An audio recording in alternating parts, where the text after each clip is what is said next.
I hope you are doing great.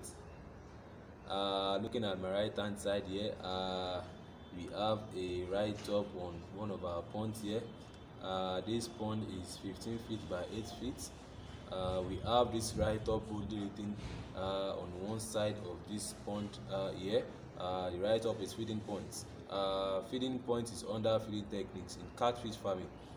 Feeding point helps to train your seeds, your catfish, to always converge at a particular spot, at a particular point, to get fed particularly at that point, till they get used to it, till they get used to that particular spot.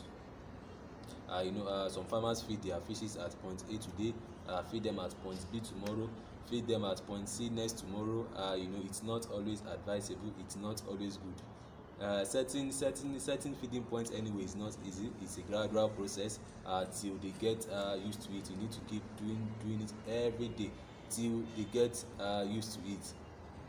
Having feeding points marked on your pond also helps to reduce waste of feed, for those, especially for those that use sinking pelletized feed to feed their fishes. It helps to reduce the waste that you encounter during feeding them. Have your feeding points marked on your ponds today, and thank us later. If you love what you see, don't forget to hit the like button. If you're on YouTube, kindly subscribe to our YouTube channel. If you're on Instagram, kindly follow us. If you're on Facebook, kindly like our Facebook page. If you're on Twitter, kindly follow us on Twitter. Thank you for watching today's video. Do enjoy the rest of your day.